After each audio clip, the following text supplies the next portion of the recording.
इंसान की उम्र के कई हिस्से होते हैं। एक हिस्सा वो होता है जिसमें उसे भूख लगती है, वो रोकर दूध मांगता है, कुछ कह नहीं पाता, जबान से बोल नहीं सकता, उसे एहसास होता है भूख का, वो समझता है और देखता है, लेकिन समझता है और देखता है, लेकिन देखने के बाद समझ नहीं पाता कि मैं देख क्या रहा हूँ, मैं किसका चेहरा देख रहा हूँ, ये फैसला नहीं कर पाता। शऊर की कुछ मंजिलें गुजरती हैं, शऊर की कुछ मंजिलें बढ़ती हैं, उम्र बढ़ती है, फिर वो ये भी फैसला कर लेता है ये मेरी माँ है, ये मेरे अब्बा जान है। शऊर की फिर कुछ मंजिलें बढ़ती हैं, फिर वो ये भी फैसला कर लेता है ये मेरा भाई है, ये मेरी बहन है, ये मेरी नानी है, ये मेरा नाना है, ये मेरी दादी है, ये मेरे दादा है। शऊर की मंजिलें बढ़ती चली जाती हैं, सोच का दायरा बढ़ता चला जाता है। शऊर की मंजिलें बढ़ती चली जाती हैं, सोच की फिक्रें बढ़ती चली जाती हैं, फिक्र बढ़ती चली जाती है। अब वो शऊर की उन मंजिलों पे कदम रखता है, अब वो कुछ करना चाहता है, इल्म हासिल करना चाहता है, अब वो पढ़ना चाहता है, अब वो अपने वजूद को कामयाबियों के नए नए लिबास देना चाहता है, अब वो अपने वजूद को कामयाबियों के नए नए लिबादे देना चाहता है, अब वो कामयाबियों की नई नई मंजिलें फैलाना चाहता है।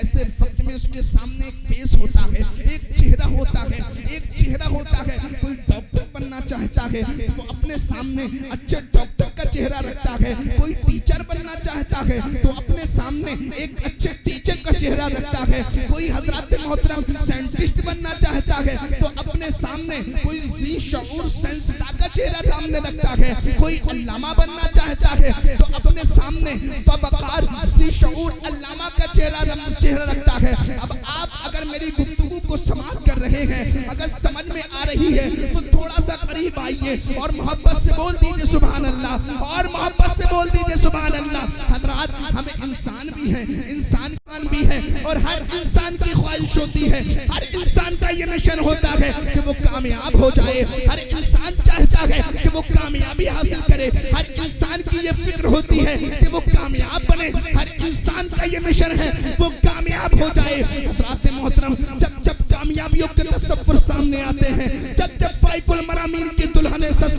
कर सामने आती हैं, तो उस वक्त में उसके सामने एक फेस आता है, एक चेहरा आ जाता है, उस वक्त में उसके सामने शऊर इंसान का चेहरा आता है, एक फिक्रमंद इंसान का चेहरा सामने आता है। अब यहाँ से मेरी गुफ्तगू को समाप्त करो। इंसान दुनिया में आया है, इंसान दुनिया में आने के बाद वो अपने आप को कामयाबियों के लिबास देना चाहता है, लेकिन यहाँ से नए सिरे से मेरी गुफ्तगू को समाप्त करो। डॉक्टर बनना आसान है, इंजीनियर बनना आसान है, साइंटिस्ट बनना आसान है, इंजीनियर बनना आसान है, मास्टर बनना आसान है। फिर से यहीं से मेरी गुफ्तगू को नए सिरे से समाप्त करो। हज़रात, खतीब बनना आसान है, नकीब बनना आसान है, शायर बनना आसान है, इमाम बनना आसान है, लेकिन एक अच्छा इंसान बनना आसान नहीं है, एक अच्छा इंसान बनना आसान नहीं है, ज़ीवकार इंसान बनना आसान नहीं है।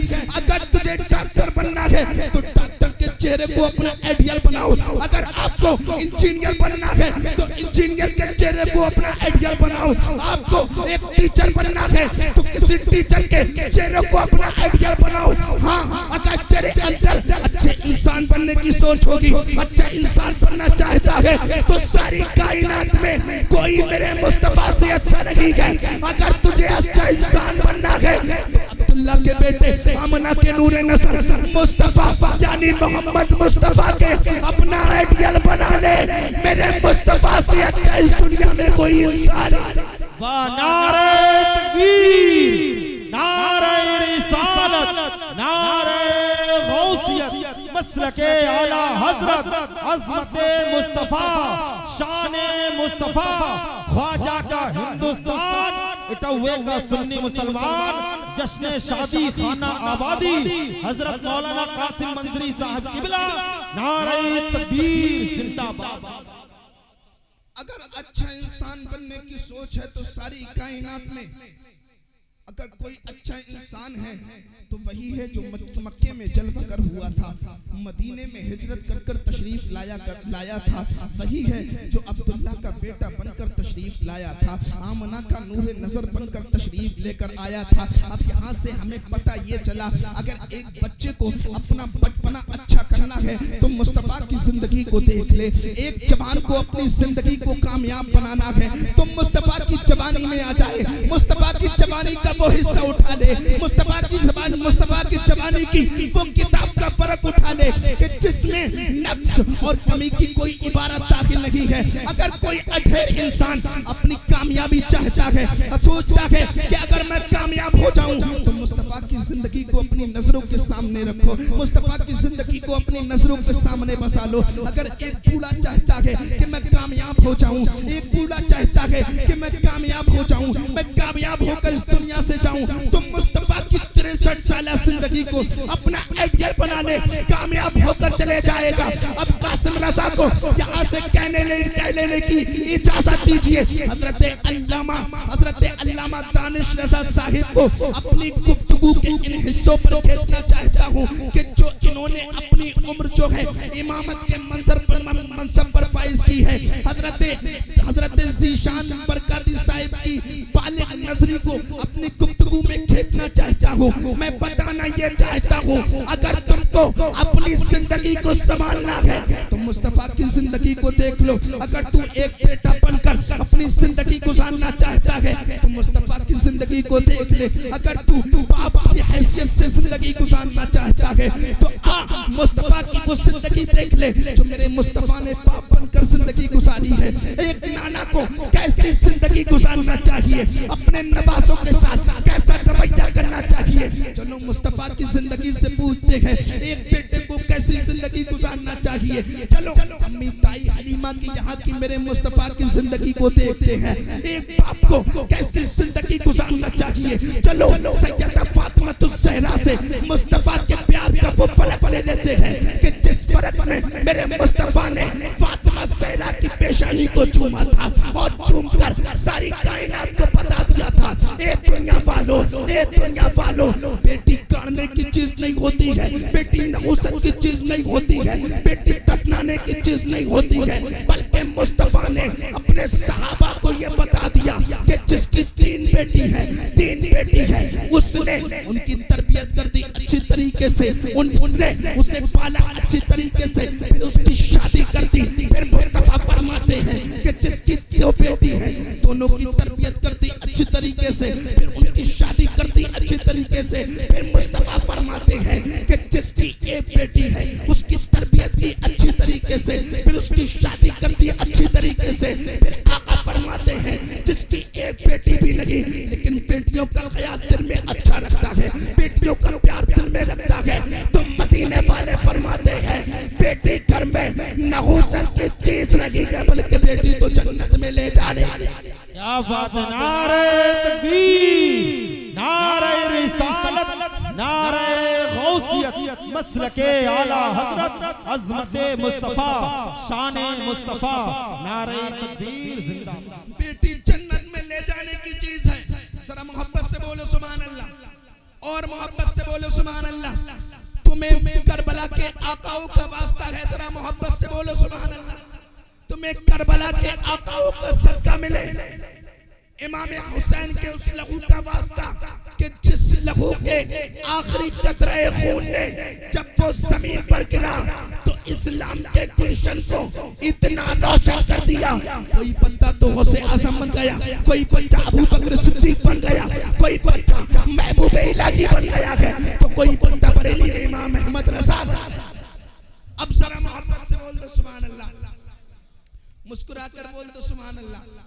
नहीं, पहले मुस्कुराओ फिर बोलो सुभान अल्लाह, कि इसलिए कि मुस्कुराना मेरे मुस्तफा की सुन्नत। हाँ, जब मुस्कुरा कर सुभान अल्लाह बोलोगे, एक सुभान अल्लाह कहने के सवाब मिलेगा, फिर मुस्कुराने का सवाब मिल जाएगा। बोलो सुभान अल्लाह। हाँ, और खूबसूरत बनना है तो क्रीम मत लगाओ बल्कि मुस्कुराया करो। अभी जल्द ही में अमेरिका के एक साइंटिस्ट ने रिसर्च ये की कि जब बंदा मुस्कुराता है, बंदा के मुस्कुराने से उसके चेहरे पर जो है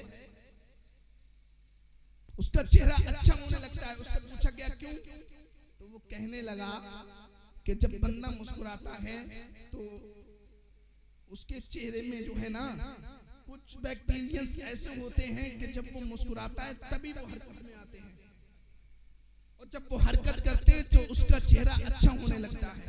एक तरीका ये है, और एक तरीका ये है कि जब बंदा नमाज पढ़ता है तो उसके चेहरे पर रौनकें आ जाती हैं। वो क्यों? तुम सारा दिन चलो लेकिन खून जो है तुम्हारे सर तक नहीं पहुंचेगा, लेकिन जब तुम सजदे में चले जाओगे तो सर पर खून पहुंचेगा। आपके पूरे जिस्म का खून जो है सर तक पहुंच जाता है, जिसकी वजह से आपके चेहरे में रौनकें आ जाती हैं। अब जरा मोहब्बत से बोल दो सुभान अल्लाह, और मोहब्बत से बोल दो सुभान अल्लाह। मुस्तफा को आइडियल बना लो, मुस्तफा को आइडियल बना लो, कामयाब हो जाओगे। मुस्तफा को आइडियल बना लो, अगर कामयाब होना है तो मुस्तफा को आइडियल बना लो, क्योंकि जिसने मुस्तफा को आइडियल बनाया है तो कोई तो अबू बकर सिद्दीक बन गया है, कोई उमर फारूक आजम बन गया है, कोई उस्मान गनी बन गया है, कोई अली मुश्किल कुशा बन गया है। जिस दिन मेरी कौम के नौजवानों ने, जिस दिन मेरी कौम के प्यारों ने, जिस दिन मेरी कौम के लालों ने मुस्तफा को आइडियल बना लिया, चाहे वो सियासत की मंडी हो, चाहे वो इल्म का मैदान हो, चाहे वो अमीर की झोपड़ी हो, गरीब की झोपड़ी हो, चाहे वो अमीर का महल हो, मुस्तफा को आइडियल बना लो। और जब तुम मुस्तफा को आइडियल बना लोगे तो जब तुम्हारे अंदर वो ताकत दे देगा कि अगर तुम चांद को इशारा करोगे चांद तुम्हारे कदमों में आ जाएगा, सूरज को इशारा करोगे तो सूरज वापस आ जाएगा, क्योंकि जिसने मुस्तफा को आइडियल बनाया है, ख्वाजा गरीब नवाज ने मुस्तफा को आइडियल बनाया था। ख्वाजा गरीब नवाज का एक मुरीद जिसका नाम ख्वाजा कुतुबुद्दीन बख्तियार काकी है, अन्ना सागर पर गया और जाने के बाद उंगली से इशारा किया, कहा ख्वाजा ने बुलाया, तवज्जो चाहूं, ख्वाजा ने बुलाया है। मुस्तफा को आइडियल बना लिया, मुस्तफा को आइडियल बनाया, रब ने वो ताकत दी कि छोटे सी कटोरे में पूरा अन्ना सागर समा। मुस्तफा को आइडियल बना लो। आज न जाने कितने लोग ये कहते हैं कि मुस्तफा के आने से कुछ नहीं हुआ, मुस्तफा के आने से कुछ नहीं हुआ। तुम कहते हो मुस्तफा को आइडियल बना लो, मुस्तफा के आने से क्या हुआ है? मैं कहता हूँ ये जमीन, ये चांद, ये सितारे, ये महक, ये फलक, ये सितारे, ये चमन, ये गागर, ये फूल, ये अगरबत्ती, ये मोमबत्ती, ये चादर, ये हलवा, जो कुछ है सब मुस्तफा ही के सदके में तो है, सब मुस्तफा के सदके में। ये कहते हैं मुस्तफा के दर से कुछ नहीं मिला, हम कहते हैं सब कुछ तो मुस्तफा के दर से ही मिला है। ईमान मिला मुस्तफा के दर से, कुरान मिला मुस्तफा के दर से, रहमान मिला मुस्तफा के दर से, रमजान मिला मुस्तफा के दर से, हद तो ये है कि रहमान मिला मुस्तफा के दर से। इसीलिए तो बरेली के इमाम फरमाते हैं सबसे औला व आला हमारा नबी, सबसे वाला व आला हमारा नबी, सब कुछ मुस्तफा के दर से मिला है।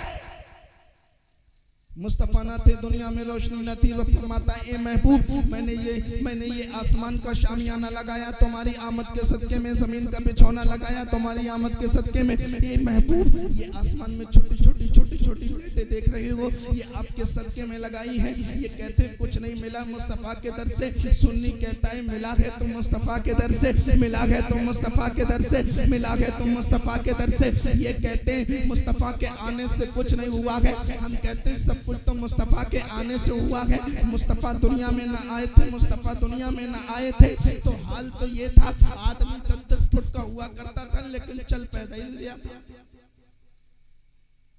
मुस्तफा के आने से पहले कोई हवाई जहाज से किसी ने सफर किया, कोई रेलगाड़ी से सफर किया, लेकिन मुस्तफा के आने से इतना इल्म फैला, इतनी इल्म की रोशनी फैली कि आदमी तो 5 फुट का है, बड़ी बड़ी लंबी गाड़ियों में सफर कर रहा है, आदमी 5 फुट का है, हवाओं में सफर कर रहा है, हवाओं में। ये किसकी आमद का सदका है? ये मदीने वाले की आमद का सदका है।